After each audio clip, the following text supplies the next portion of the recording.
পল্টুর থেকে দেবার বাবার কথা জেনে চমকে গেল আঁখি। সম্পূর্ণ জানতে দেখতে থাকো। গল্পে শুরুতেই দেখা যায় গৌরবকে নিজের গয়নাগুলো দিয়ে দিয়েছিল ঝিলিক।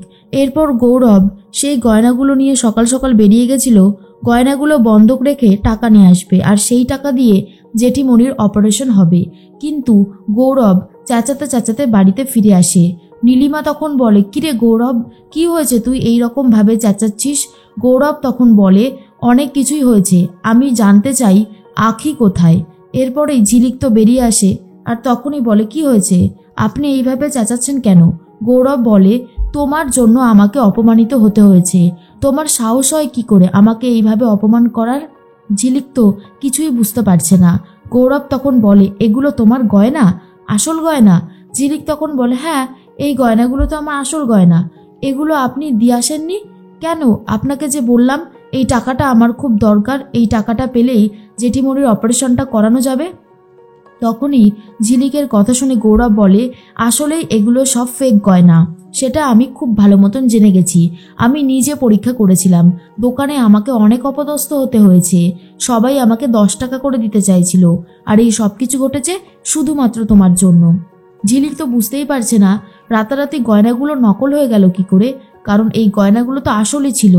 এরপরেই পিসিমণি বলতে থাকে, আঁখি, এটা তুই কি করলি বলতো? ছাতাবাড়ির ছেলেকে এইভাবে সবার সামনে তুই অপদস্থ করলি। কিন্তু ঝিলিক খুব ভালো মতন জানে এই সব কিছুর পেছনে অন্য কেউ রয়েছে। ঝিলিক তখন বলে, আমি বলছি শুনুন, গয়নাগুলো কেউ সরিয়ে দিয়েছে। তখনই রাইমা বলে, কে সরাবে গয়নাগুলো, কে সরাবে তুই বল আঁখি। আঁখি বলে, ঘুমের সময় যদি আমার আঙুলের টিপছাপ কেউ নিয়ে চলে যেতে পারে, গয়নাগুলো বদলে দেওয়া এমন কোনো ব্যাপার না, সেটা আমি খুব ভালো মতন বুঝতে পারছি। তার মধ্যেই রাইমা মনে মনে একটা কথাই ভাবে, যতই তুমি চেষ্টা করো না কেন, তুমি কোনোভাবেই আসল সত্যিটা খুঁজে বার করতে পারবে না। আসলেই ঝিলিক বুঝে গেছিল এটা পিসিমণি অথবা বৌদিমণির কাজ। তখন গৌরব বলে, তুমি আমাকে এইভাবে সবার সামনে অপদস্থ করলে কেন? আমার এই উত্তরটা জানাটা খুব জরুরি। কালীপদ এসে বলে, ওকে এইভাবে দোষ দেবে না, সব দোষ আমার। তখন ঝিলিক বলে, সব দোষ আপনার? আপনি কেন গয়নাগুলো সরিয়েছেন? তখনই রাইমা বলে, এই দাদা, তুই এসব কি বলছিস? কালীপদ বলে, হ্যাঁ, কেন, আমি কি কিছু ভুল বলেছি? গৌরব বলে, তোমার জন্য আমি আঁখিকে এতগুলো কথা শোনালাম, কোথায় আসল গয়নাগুলো কোথায়?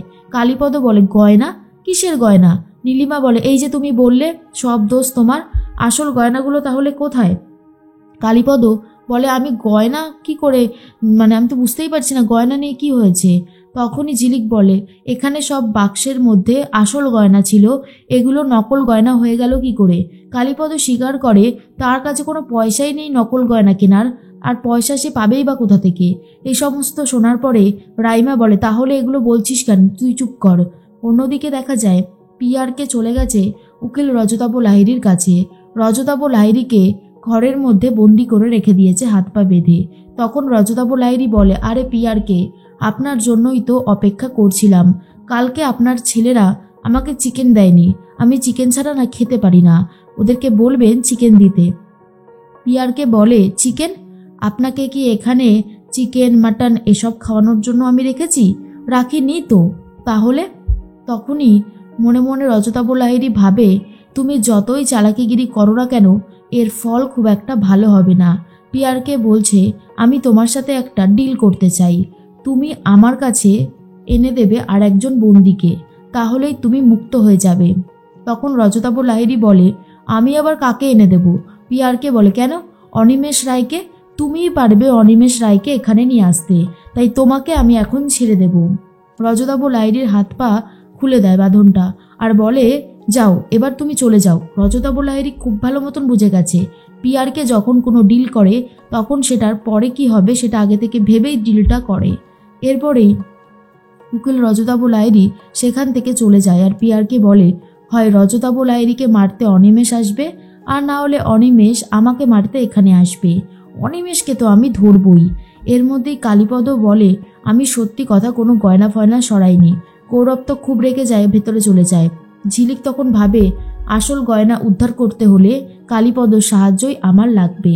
তখনই ঝিলিক কালীপদকে বলে, শুনুন না, আপনি আমাকে সাহায্য করবেন আসল গয়নাগুলো খুঁজে পেতে? তাহলে আমি গয়নাগুলো পেলে গৌরবকে ডিভোর্স দিয়ে দেব। আর এটা শোনার পর কালীপদ অনেক খুশি হয়ে যায়। কালীপদ বলে, ঠিক আছে ঠিক আছে, আমি সাহায্য করব। এর মধ্যেই আখি তো কাজ করতে শুরু করেছিল।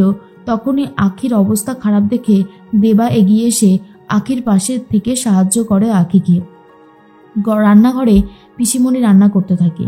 চলে গেছে ঝিলিক, একটা বড় সড়ো ছুরি নিয়ে গেছে আর ভয় দেখাতে শুরু করে পিসিমণিকে আর বলে, এবারে সত্যি করে বলুন তো পিসিমণি, গয়নাগুলো কোথায় রেখেছেন? আমি কিন্তু মা কপালভাতির কাছে গিয়েছিলাম, সে কিন্তু সবটা সত্যি বলে দিয়েছে। এরপরে কপালভাতি মায়ের কথা মনে পড়ে যায় পিসিমণির আর ভয় পেতে শুরু করে আর বলে, আখি আমি কিচ্ছু করিনি, বিশ্বাস কর, তোর কোথাও একটা ভুল হচ্ছে। এরপর সেই বড় ছুরিটা নিয়ে খুব বাজেভাবে সবজি কাটছিল ঝিলিক, যা দেখার পরে ভয় পেয়ে গেছে পিসিমণি আর বলে, আমি এসব কিছুই জানি না, আমাকে রাইমা যেটুকু বলেছে আমি শুধু সেটুকুই করেছি। যখন গৌরব আর ঝিলিক ঘুমিয়ে পড়েছিল ওই সুযোগটা নিয়েই চলে এসেছিল ঘরে রাইমা আর পলি।